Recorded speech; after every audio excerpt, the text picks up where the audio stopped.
What's up, everybody? I'm Scott, I'm Jason. and you are listening to Liquid Kernedge. What's up, buddy? Oh, I'm enjoying the day, man. Already, it's been a Yes, long you day, are. and we're just getting ready to get this week started. So let's do this. That's right. The Thanksgiving is past, so Christmas is upon us. It is okay to finally start decorating for the holiday season. Get your trees up, your lights up, your decorations, play your music. You will not hear me complain about it from now until December 26th. My bah humbugs are now gone. I am in the Christmas spirit. I am ready for Yes. the happy holidays, happy Hanukkah, good day Kwanzaa, all of them. I'm covering Yes. everything this year. Yes, I am. I am right there with you. It's going to be a good holiday season. It's going to be a fast holiday season. One of the perks of having Thanksgiving so late in the month of November is you don't get a lot of time to transition, man. You finish that turkey dinner, man. It's a sprint. You go to the store, you get your Black Friday shopping done, you have your family weekend, and then you got 3 weeks till Christmas, buddy. I know, and it's gonna go by so fast. Thank God for Amazon Prime, baby. Right, right. Amazon. I took care of all my shopping in one foul swoop. Yeah, you know what? A lot of the family was doing that. They were doing a lot of, "Hey, I'm doing this. I'm gonna have it sent to you. It'll be delivered."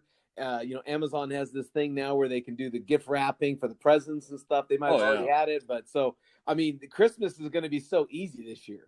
Yeah, it is. And there's only my brother and my parents and I, so it's very simple in our family, which is very nice. And I think that's a good topic to talk about tonight, which is our gift giving etiquette. I think it's such a big thing in today's world.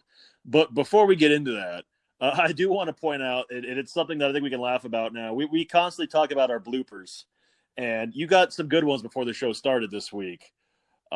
We had to start this show probably, 4 or 5 times today. Yeah, let's just say that it took us a minute and a half to get through the intro, simply because of bloopers. And I can, when you watch a blooper and you see the actors and they just start giggling every time, and you wonder how is that even possible? It's just a line. We just had that where we could Yeah, not get the intro out because of the laughter that was going on. So, yeah. And for the first time, congratulations, buddy. We have now thank come you. full circle. For the first time in almost 3 years, this is the first time we've had that issue. Yeah. Where we've had a blooper reel like that, and it was me yelling at the dogs.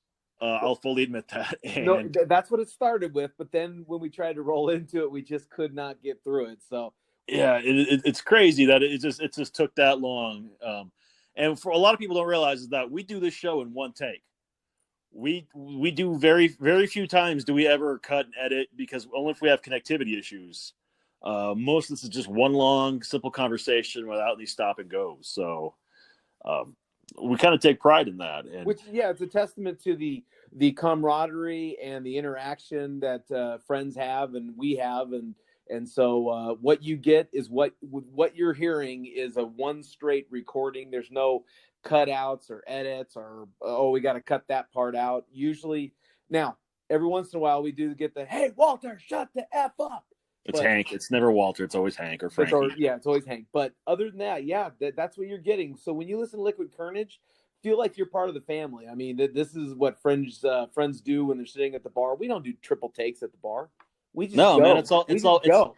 the French call it mise en scène, Ooh, which is one continuous shot. ooh, wow, that was pretty impressive, man. You've been Right. I doing learned that you've in been doing your college. research. Yeah, you've been doing your research. I have. I have. But on with today's show, we thought it'd be a great idea to kick off the holiday season with a discussion about gift giving etiquette. And if you have any ideas on gift giving etiquette, hit us up on Facebook, Twitter, or Instagram, all at Liquid Kernedge. Or if there's a gift you'd like to give our EP Tom, who tried very hard last week to do his notes live on Instagram, and I think it went over like a lead balloon. But show him some love on Instagram and Twitter, all at Liquid_EP. Yeah, it was there though. I saw the notes, but every time when I get into the notes and I see the first seven are shots at me, I go to the very bottom. I really Yeah. do, because it hurts me too much to read through every single comment that's always, "Jason, you're an idiot. Jason, shut up. Jason, get off your soapbox. Jason, you should get fired. Jason, all the time." Yeah, and it's nice that for a change he doesn't take a shot at me, so I have to let it happen, because otherwise I get that the rest of the year. You get it one day a week, I get it the rest of the time. So that's just what happens when you're brothers. Oh, okay, that makes sense. I thought this was an appropriate topic, especially with. I'm not sure about you, but I had some really interesting conversations dealing with family members on what they, what to get for Christmas, Yeah. and what's the appropriate size, and so I thought this would be a great topic. Yeah, and it's funny because in my family, it's only my brother, my parents, and I. There's only four of us, and there's no grandkids. And Tom has a really good job. I've got a pretty good job, and my parents are retired, so money's not really uh, a major thing we worry about. Okay. But it's also one of those deals where we've gotten to the points in our lives where if there's something we really want or need, we just go buy it. Okay. So come Christmas time, man, it gets really hard to ask for something because you don't really need a lot. So I know all four of us struggle with what to ask for, what to get, and probably spend hours on Amazon looking. But we decided at this point now we just put it all on the Amazon wish list. And if it's on the wish list, that's what you get. You can go off. You can get something else that's not on it if you want because you think the other person will like it. But go to the wish list. And I've told this to a couple people outside of the family. I kind of got that sounds kind of cold, but in our family, it's what works. Well, and I think that everything is about what works, especially with the way that Amazon now sets that up where it's just a list of everything you want. So it's really easy to go. It's like a family, what do you call it? Baby shower registry. You know Yeah. what I mean? Like you just register your gifts and then someone goes and buys them and picks them up. Yeah. And it makes life easier. And I know it takes some of the fun out of the excitement of a surprise, but I think we're past the ages of surprise, at least in our family, to where, man, if it's not on the list, it's not that I don't appreciate it, but that's generally something that I guess I figured I could use or need. And you're asking what I could use or need at this point because the fun stuff we go out and get on our own. Okay. Okay. Yeah. Does each of your family members put like a dollar limit on the number of gifts, or how do they determine how much to get each other? Well, I think we all just kind of a general idea. It's a couple $100 a piece. I mean, like I said, there's only four of us, so and we don't have a lot for needing anything, so we kind of it's at our discretion. Okay. And it's the thought that counts at the end of the day. I mean, what about you guys? Well, I've always thought Noreen did it well. She always sets a dollar amount for each boy, and then when And we had that growing up. yeah, well, she still does it now, with the exception that now that there are wives involved, she does it where each boy gets a certain dollar amount, and then the couple gets one gift for the both of them. Yeah. So the boys actually get a double dip kind of. Oh. Yeah. Wow. Yeah. Look at that. Being a Noreen Kurtz son would be a pretty good gig. Like it sounds like a pretty good gig. Yeah, she has a pretty good gig for being the sons. If you're a son of Noreen Kurtz, you get a pretty good gig. It's a pretty good deal. It's pretty good deal. However, now the kids are growing up, and I think that they're trying to, I don't want to say one up, but they're trying to now be as generous with their mom as the mom is with them. And so it makes Noreen feel uncomfortable because she, doesn't want them to feel like, oh, now I've got to do that for mom because she does that for me, blah, blah, blah. Well, at the end of the day right now, I have to say her oldest, Ricky, probably has the biggest trump card because he has provided the grandchild.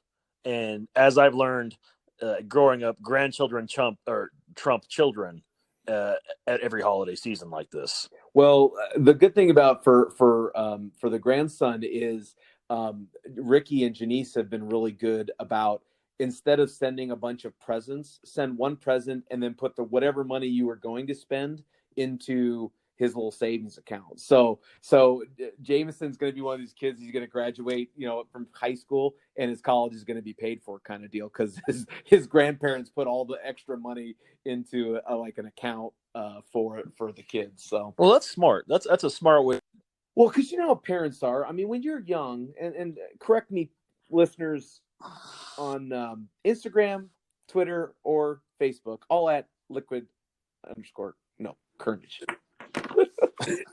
I'm You're gonna getting get hammered hammered. for that one. But no, I mean seriously though, when you're parents and you have the kids, you're gonna get all your kids the presents, right? Because you're with them every day, you know. Yeah. So I think that it's a pretty good idea to tell the grandparents, look, just get a gift. You know, you can get a gift, but then also do this because we're gonna have all this stuff anyway. So you put the money into a savings account for the kid, and then the kid turns out 18 and got his college paid for. And so Yeah, or a pretty good chunk of a pretty good chunk of money to start life out. exactly. So yeah, That's a good thing. So okay, well let's talk about extended family then. Like, if you have aunts and uncles or coming to town, or that they're going to buy you something. At a certain point, does alcohol play a role in it, where it's easier, just like they're going to get you a bottle of wine, so you can do the same thing, and it just makes it easier? Because at that point, it's the thought that counts, right? yeah, and see, this is the biggest thing I've had a problem with gift giving etiquette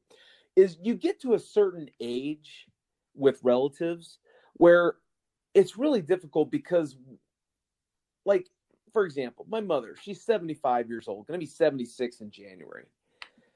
She doesn't really want anything, you know? Like, I don't want to talk Yeah, pessimistically, but you get to that age where the accumulation of a bunch of things is getting the need is getting smaller and smaller and smaller. yeah, You're gonna have less time to enjoy them. Let's just put it that way. So yeah, for aunts and uncles, yeah, I mean, I've always liked with those kind of family members, if you're gonna get something, get them like a little food basket, a wine basket, something that's edible that they can eat. But at the end of the day, it's going to be thrown away, and you're not going to feel bad about getting them something that they're not going to want. yeah. And I know my grandpa's last couple of years when he was alive, we all struggled with what to get him because the man was in his 90s, and you just didn't know how long he was going to stick around. So it turned into stuff for his bathroom or shirts, or I would get him ice cream sundae stuff because, as everyone knows the story, he always kept that stuff in his walker because you never know when you might need an ice cream sundae with the ladies at the Right. retirement home. So, That's right, baby. um, I guess it becomes just a matter of getting like the necessities, and that's maybe a couple dollars less they have to spend, but it shows that you're thinking about Yeah, them. well, and Noreen does a really good thing too. Is like she has a lot of female friends or female coworkers that you want to have a gift ready, but you don't really know what to get someone. So she does a lot of Yeah, the Bath and Body Works candles and hand soaps and lotions and stuff.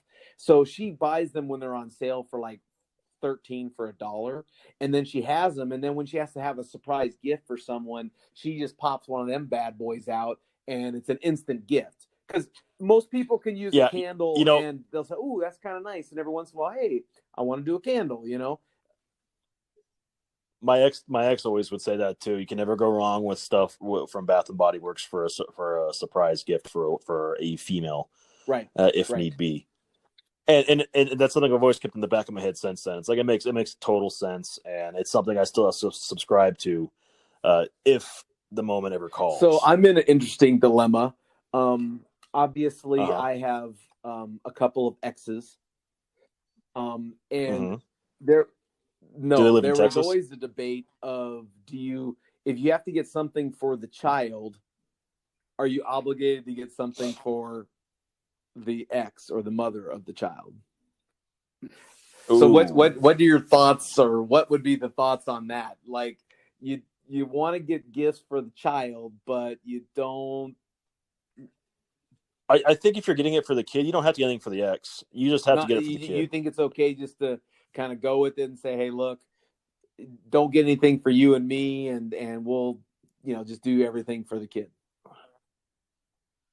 Yeah, I mean, if they're your ex like that, then yeah, absolutely. You don't owe them anything at that point. You're done. Now, if you're married and you agree to get not get each other anything and just get stuff for the kids, you better believe that at least the female of that relationship is going to get you something. So you need to be smart and get her something, because it doesn't have to be big. It's just the thought that counts, because you don't it's not a good Yeah, look. I mean, and I got to be honest, this is a big issue that I think took me a long time to realize, that when I say I don't want anything, that's not going to fly. I'm going to get something.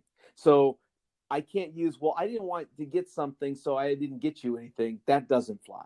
That logic does not fly. Yeah. So Yeah. I've learned that the hard way, because it's pretty embarrassing when you get a birthday or Christmas and there's like 15 presents and then you've got nothing because you said, wait, I thought we weren't doing anything for Christmas with each other.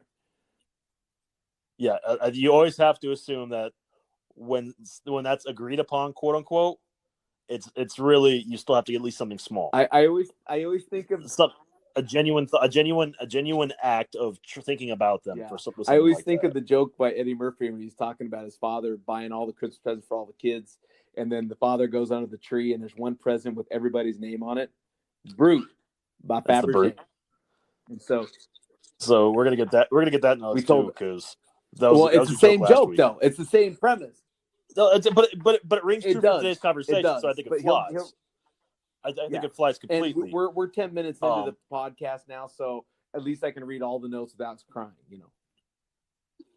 Yeah, that's true. You are past the crying that part, but yeah. So that's a gift giving etiquette. If you say no gifts, don't believe that. There's going to be gifts. No, what about friends? Like, all right, so we have our annual Santa Sack party this weekend. It's a White Elephant gift exchange up there. Do you think alcohol's probably just when you're doing it amongst your friends, alcohol's probably a fairly safe gift if you're going to do that? I think that's probably the best or easiest. I think it's the one gift that, once again, this is my philosophy on when you're not in the inner circle of a family or a relationship, outer circles, it's okay to get something edible, usable, perishable, something that's going to be used. Like buying artwork, probably not a good gift.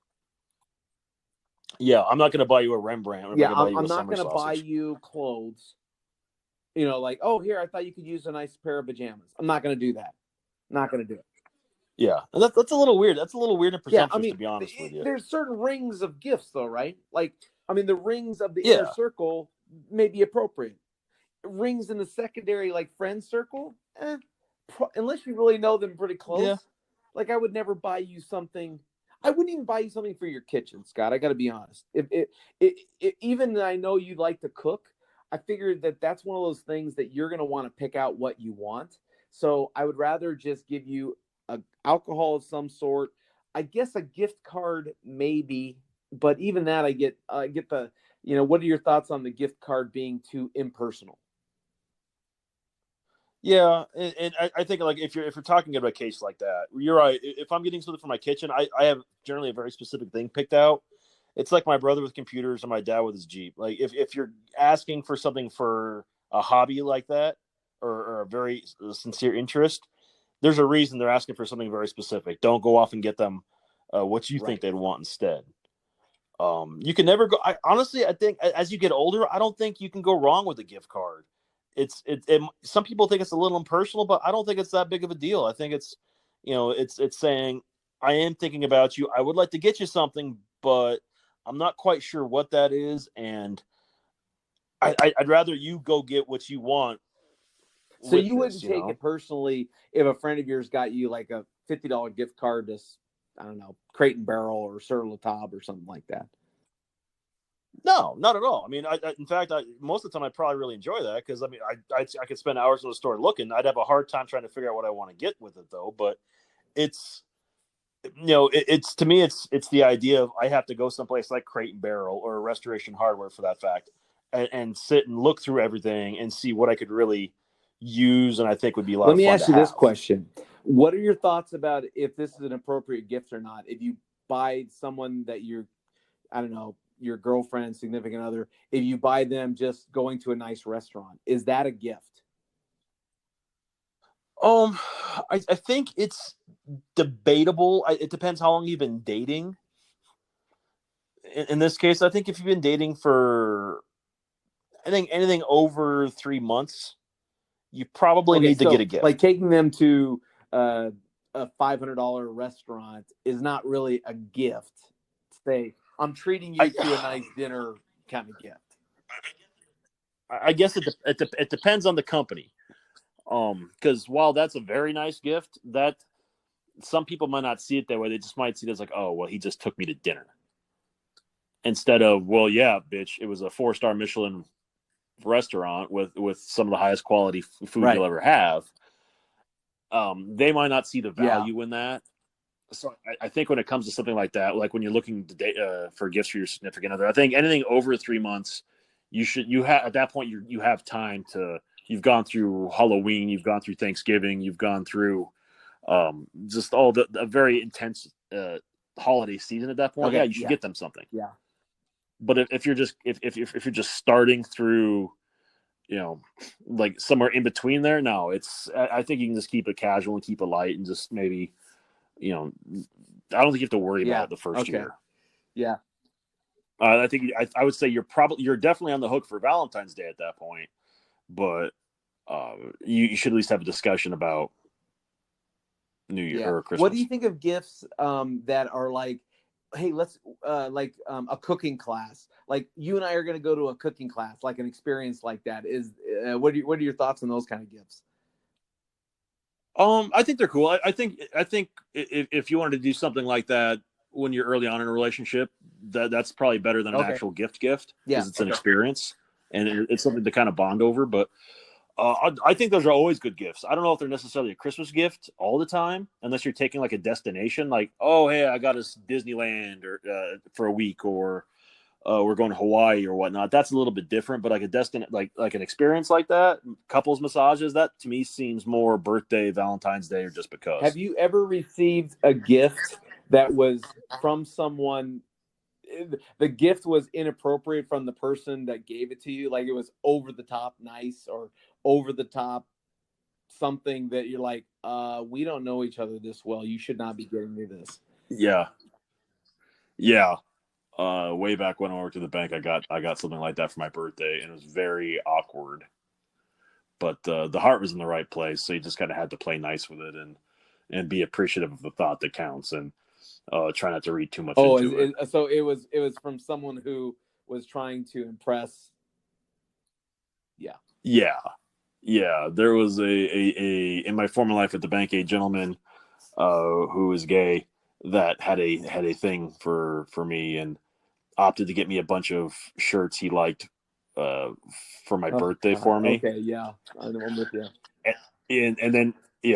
And then tried to get the office to give me a birthday cake made with my favorite movie theme. And well, it was a very nice sentiment. I was in my early 20s, and it was a little weird. That's what I'm talking about. The over the top, like, I mean, no, it doesn't matter who it comes from. Where it's like that, you just cross kind of the inappropriate line. Like that's a little bit too much for, Yeah, like it's like we're not even like friends on a friend level where like go and get beers after work or whatever else. This is like we're just two people that work together. You don't need to get me this because this is weird. It's too much. Yeah. I one time, I'm serious, dude. I one time got probably a $400 or $500 flat screen TV from someone who was not even close to the second realm. Wasn't a friend. Just someone who thought, oh, you're a really funny guy, so I got you this TV. And I went, ugh, that's a little over the top. That's weird. And I because then you feel the obligation. Well, what do I have to do in return? Because this is really odd. Yeah. What about Secret Santas? I mean, those are always fun. Yeah, Noreen's got a gift party that she has to go to, where she has to do. I think the toughest thing about a Secret Santa is they always put a dollar limit, and invariably one or two people go over the dollar limit. See, our department, there's 8 of us in there now, and we have a Secret Santa every year, and we've basically finally designated that it's a $20 limit, and we always end up getting each other alcohol, so just stick to the plan. Like get a bottle of booze, like we know who drinks what. You get that person, you get them that bottle of that. And it's way easier. Have you ever been the person in a white elephant that gave the gift that nobody wanted? Yeah. You think through it. And that's almost like a badge of honor at this point. You think, oh, this is gonna be a fun gift. Someone will really like it. Oh, what was the one that I did? back in the old days, they had cup warmers for the car where you would plug it into your lighter, and then you could keep your cup.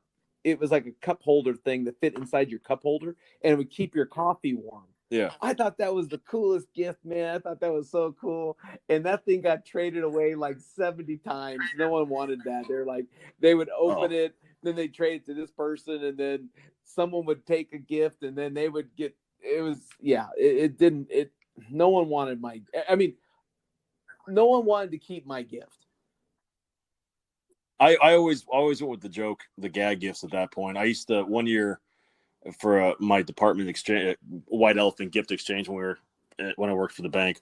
I did a calendar of me, like 12 months of me, and that got passed around so many times. The lady who ended up with it, her husband actually worked with my mom, so my mom ended up with the calendar. It's all said and done. So I mean that part was kind of funny. So one year I gave an autographed picture of myself, and that to me it's obnoxious, but it's kind of funny because people don't think about doing stuff like that. And I think it gets a laugh out of the crowd if they've been drinking a little bit. That's true. Yeah. So white elephants, I just get upset when people go over the budget. Like because then it gets awkward.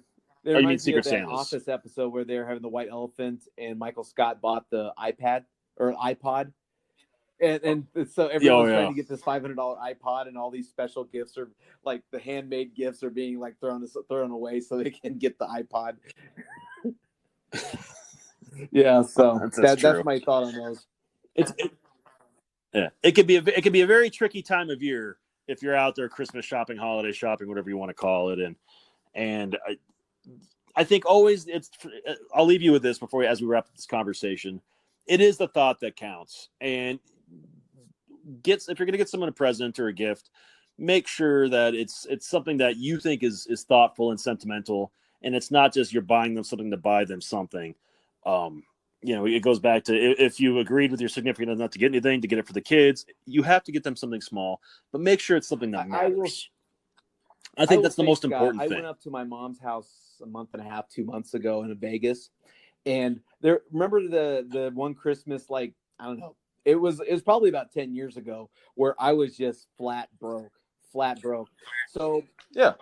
Well, you gave us the 10 things I like about you. My dad, and Frank. Everybody, all of my friends. I had no money to give anybody anything nice, but I wrote up a little list of, I think for my parents, I did 20 things that I love about you. You did 20 for all of us, because mine's sitting in my entry hallway. Because my mom's. In fact, I'm looking at it right now. I can see it. It's underneath my mirror when I walk in the house, and on her little bookshelf, she has that little 20 things I wrote out and put in the frame. And to this day, she says that was probably one of the best gifts I ever got from you. And now we're talking 47 years worth of gifts. Well, that year you did the same for us, and you burned. A lot of people don't know that Jason can sing and play guitar based on memory.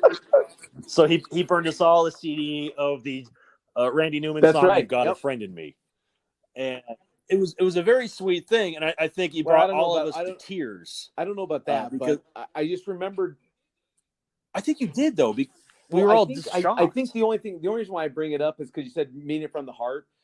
My mom said that because it was from the heart. It was an embarrassment and sadness on my part that I couldn't do more. But for her, for whatever reason, to this day, that thing is still up on the wall. So when in doubt, if it comes from the heart, whoever you give it to will appreciate it. Absolutely. And I can honestly say that's one of the only presents I didn't realize. I know at the old house you had it up. I didn't realize you put it up in the new house. Oh, yeah, it was one of the first things I put up under my mirror when I moved in. So it's been there for 4 years now, and it's dated December of 2010. It's got to be at least 9 years ago. Okay, wow. Whew. Yeah, I guess it's time to get off your ass and update. They have that thing going around now where you take a picture of 10 years ago and 10 years now. I'm gonna 10-year challenge, a different picture now. But most importantly, as we wrap this up, make sure it's the thought that counts this time of year. Take some time. If you can't give a gift, that's fine, but spend some time with those people. Make sure they know that they're appreciated for what you do in your lives, and just enjoy the season. Walter. Walter wants to say hello. He got that Hank got in at the start of the show, so he's starting Okay, to hoot good, and howl good. I now. like it. But so if you have any gift giving ideas or thoughts on this, hit us up on Facebook, Instagram, or Twitter, all at Liquid Kernedge. If you want to know what to get our EP, Tom, hit him up at liquid_EP at Facebook and Instagram. He would love to see what you think he would love to have for Christmas. Beautiful. That was beautiful. That perfect, Scotty. Perfect. You do good. That's I a try. gift that keeps I giving try. the whole year through. That's right. Yeah, that's right. Yeah, that's right. It's time to speaking Yeah, of which, it it's time is. to go It watch is. that It movie is. too. Thanks for listening to everyone. We really appreciate you guys, all of you. Thanks for listening to us. That was Scott. I am Jason. And as always, if you never know quite what to say, just have yourself some Liquid Kernedge.